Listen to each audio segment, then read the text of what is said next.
Assalamualaikum warahmatullahi wabarakatuh. Today, students, we will discuss types of function with domain and range. पहले हमने function को discuss कर लिया है कि एक्चुअली फंक्शन क्या चीज़ होती है। अब हम देखने वाले हैं टाइप्स ऑफ फंक्शन, और जो भी हम टाइप देखेंगे उस टाइप की हम डोमेन भी देखेंगे और रेंज भी। तो स्टार्ट करते हैं।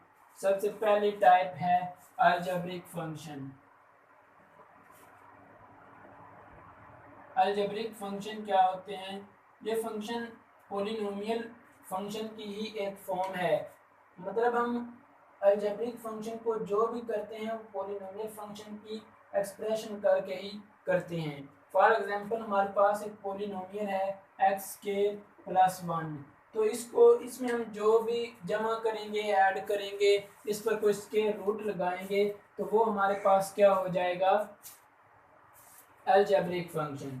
फॉर एग्जांपल मैंने इस पर एक स्क्वायर रूट लगा दिया, तो ये मेरे पास क्या होगा? Algebraic function F of x. ठीक है। अब मैंने देखना है कि अलजेब्रिक फंक्शन की डोमेन और रेंज क्या होती है।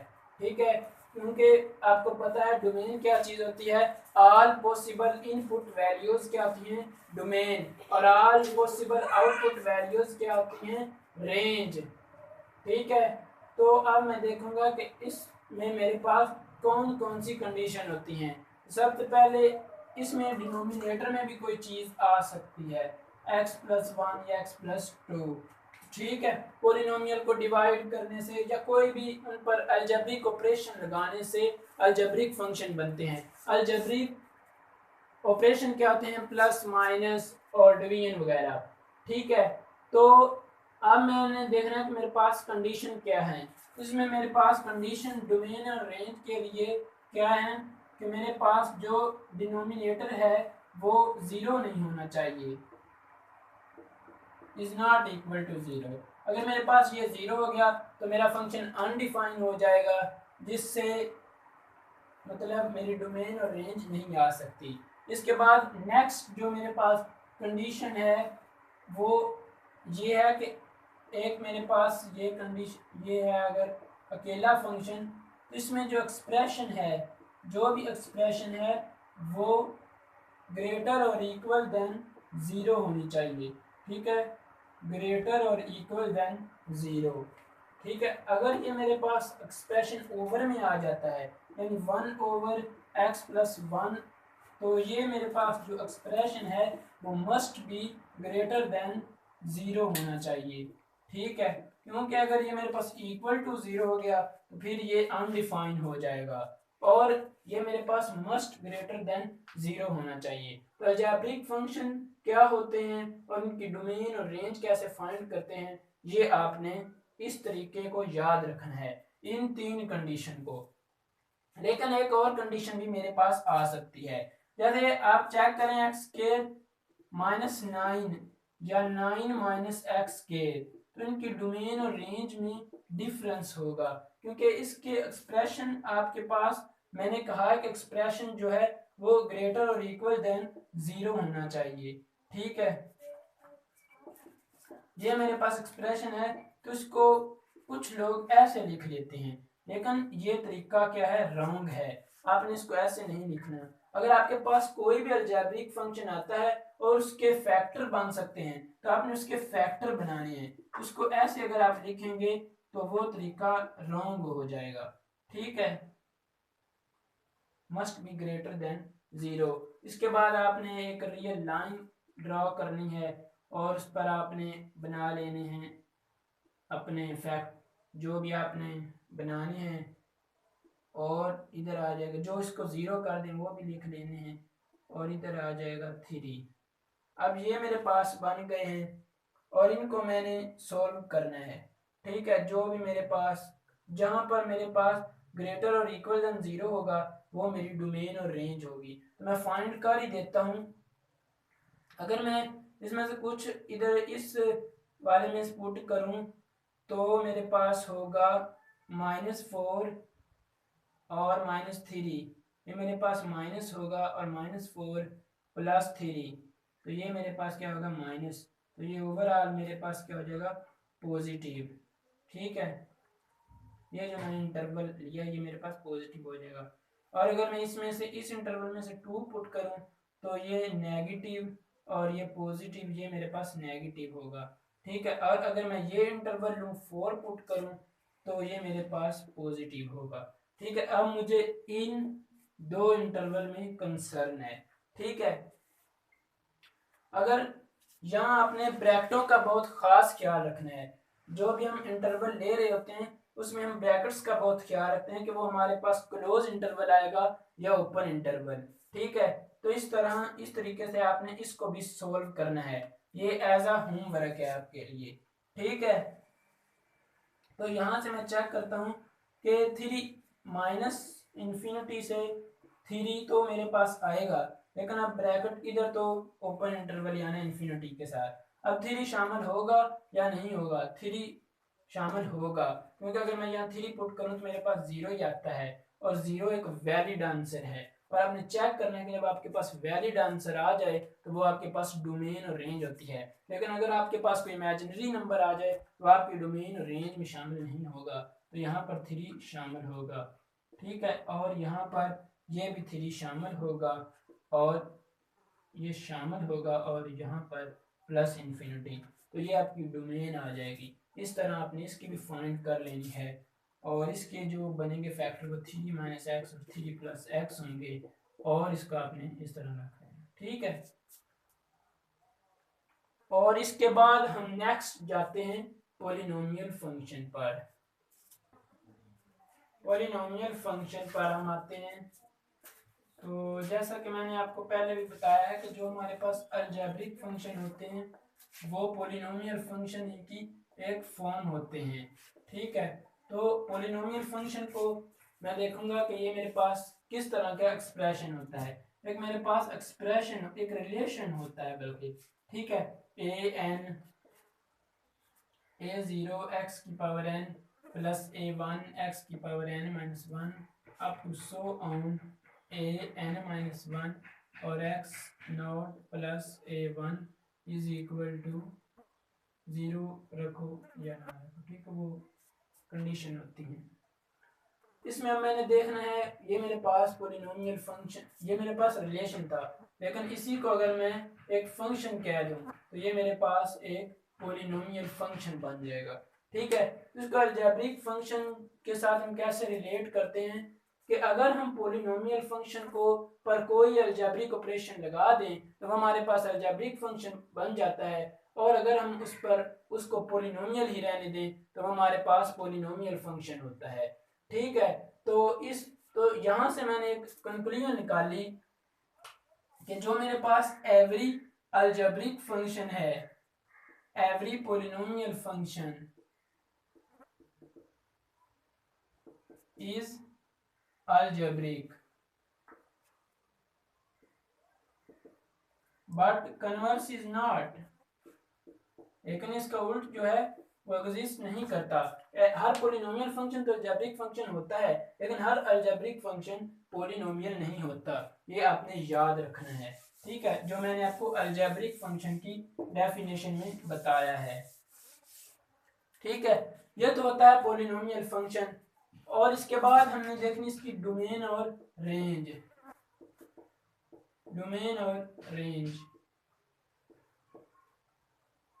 बल्कि इसमें कुछ कंडीशन भी हैं, वो पहले हम देख लेते हैं। तो जो ए नॉट है वो 0 के बराबर नहीं होना चाहिए, जो लीडिंग कोएफिशिएंट है। और ये लीडिंग कोएफिशिएंट हमारे पास 0 के इक्वल हो गया फिर तो सब खत्म हो जाएगा ना, इसलिए ये हमारे पास 0 नहीं होना चाहिए। और ये जो n है वो नॉन नेगेटिव इंटीजर होना चाहिए, और इसकी जो पावर है वो कभी भी फ्रैक्शन में नहीं होनी चाहिए, और ये जो n है वो नॉन फ्रैक्शन होना चाहिए। ठीक है, ये हमारे पास पॉलिनोमियल में कंडीशन होती है।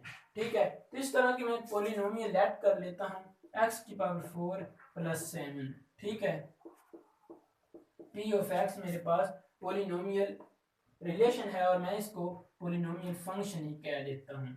ठीक है। तो मैंने देखना है कि इसकी डोमेन और रेंज क्या होगी। इसकी डोमेन और रेंज जो भी होगी वो सब सेट ऑफ रियल नंबर होगी। ठीक है, मैं इसकी डोमेन जो भी लूंगा या रेंज जो भी लूंगा वो मेरे पास रियल नंबर के साथ वो एग्जिस्ट करती होगी। ठीक है, तो मैं इसको वो रियल नंबर में से ही होंगे, तो मैं इसे कह सकता हूँ कि ये सब सेट ऑफ रियल नंबर ही इसकी डोमेन होगी और इसकी रेंज भी यही होगी।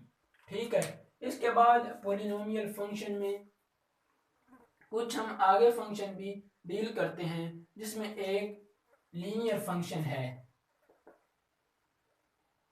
लीनियर फंक्शन अगर इस पॉलिनोमियल की मेरे पास डिग्री जो है वो 1 हो जाए तो वो मेरे पास क्या होता है, लीनियर फंक्शन।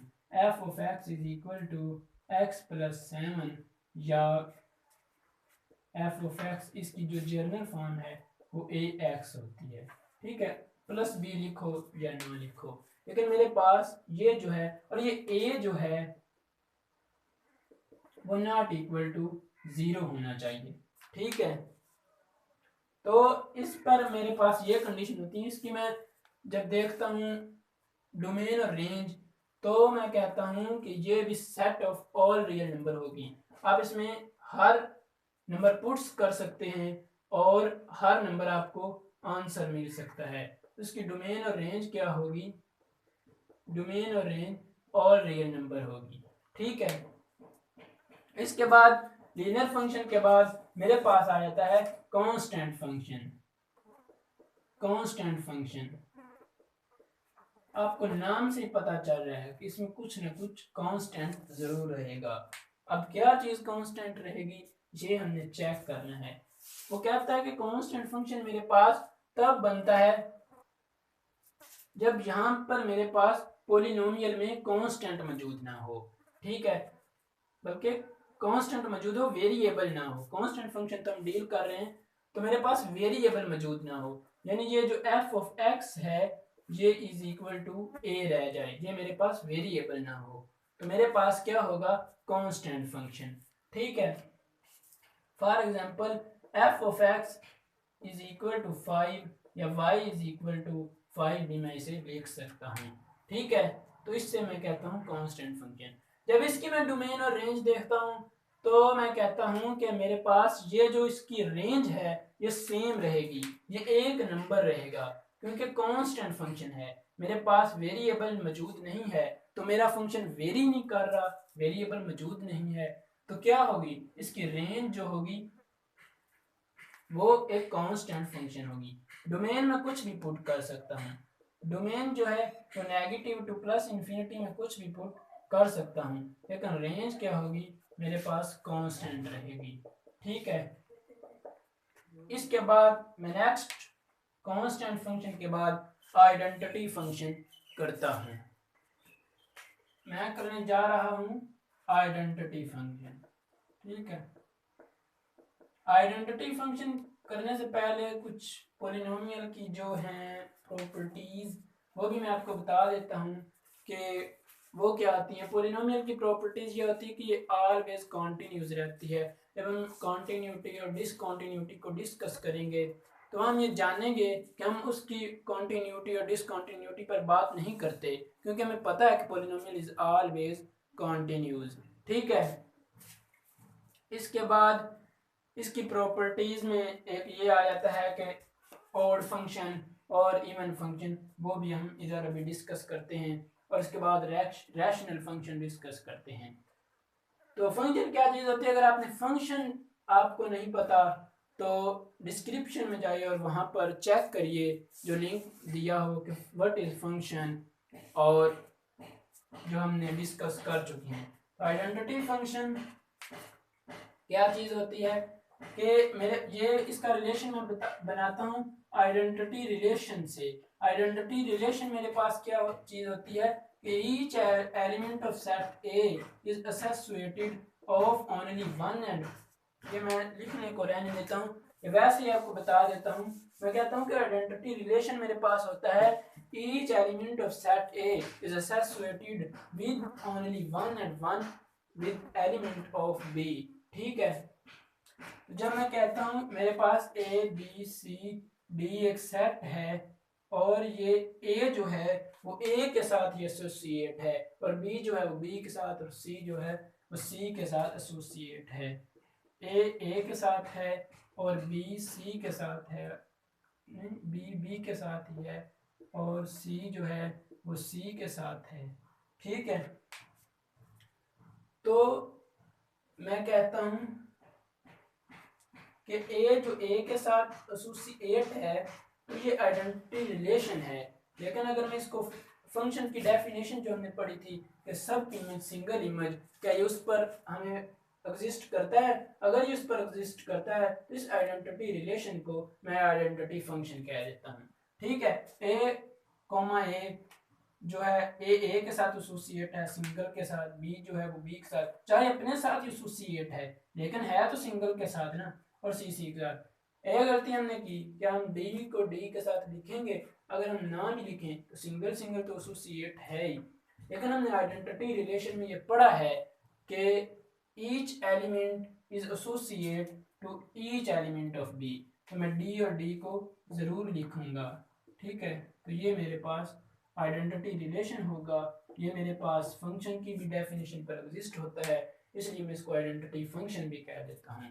ठीक है, तो इसको जो मैंने इनपुट दी वो मेरे पास आउटपुट आई ना, यानी जो मेरी प्री इमेज थी वही मेरी इमेज बनी। ठीक है, तो मैं क्या कहूँगा कि output is equal to input is equal to output. तो मैं कहूँगा कि एफ एक्स मैंने दिया तो मेरे पास क्या आया? एक्स ही। ठीक है, इस तरह में इसकी डेफिनेशन, ये रिलेशन मेरे पास आइडेंटिटी रिलेशन से आ गया। अब इसके डोमेन और रेंज, अब negative infinity to positive infinity हम कुछ भी पुट कर सकते हैं और रेंज भी इसकी यही आएगी। ठीक है, इसके बाद आइडेंटिटी फंक्शन हो गया और इसके बाद मैं डिस्कस करता हूँ रैशनल फंक्शन को। रैशनल फंक्शन, रैशनल फंक्शन मेरे पास क्या होते हैं? अगर मैं दो पॉलिनोमियल को डिवाइड कर दूं तो वो मेरे पास रैशनल फंक्शन बन जाता है, P x over Q x. ये मेरे पास क्या बन जाता है? Relation rational function. ठीक है, दो पॉलिनोमियल को मैंने डिवाइड कर दिया। लेकिन इसकी जब मैं डोमेन और रेंज पर बात करता हूँ तो मेरे पास ऑल रियल नंबर तो डोमेन और रेंज आएगी, लेकिन मैं क्या करूँगा? Q of X must not equal to zero. अगर मेरे पास मैं क्यू ऑफ एक्स को जीरो होने से बचा लिया तो मेरी वो डोमेन और रेंज होगी।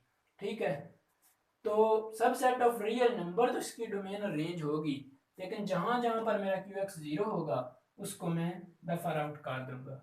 ठीक है, तो इसके बाद ये भी हो गया रैशनल फंक्शन और इसके बाद ऑड फंक्शन और इवन फंक्शन रह गए।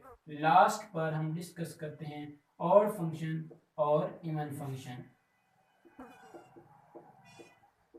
अगर मैं किसी पॉलिनोमियल में नेगेटिव ऐड करता हूं तो जिस फंक्शन ने मेरे पास नेगेटिव को हजम कर लिया और उसने अपने नेगेटिव को बाहर ना निकाला तो वो मेरे पास क्या होगा? Odd function. अगर मैं यहाँ पर नेगेटिव पुट करता हूँ और ये नेगेटिव मेरे पास आंसर में नहीं आता तो मेरे पास क्या बनता है? Odd function, even function sorry.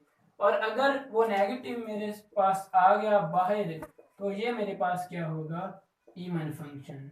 ठीक है, तो हम चेक करते हैं कि आइडेंटिटी फंक्शन हमारे पास इवन होगा या ऑड होगा। अगर मैं यहाँ पर नेगेटिव लिखता हूँ तो ये नेगेटिव मेरे पास बाहर आएगा, तो इसका मतलब identity function is also odd function. ठीक है, thank you so much for watching. और इसके बाद हम, अगर आपको ये वीडियो पसंद आई हो तो लाइक और शेयर करना ना भूलिएगा। और इसके बाद हम डिस्कस करने वाले हैं क्लासिफिकेशन ऑफ फंक्शन और डोमेन और रेंज पर हमने बात कर ली, टाइप्स ऑफ फंक्शन पर बात कर ली। इसके बाद हम क्लासिफिकेशन ऑफ फंक्शन पर बात करेंगे। Thank you so much.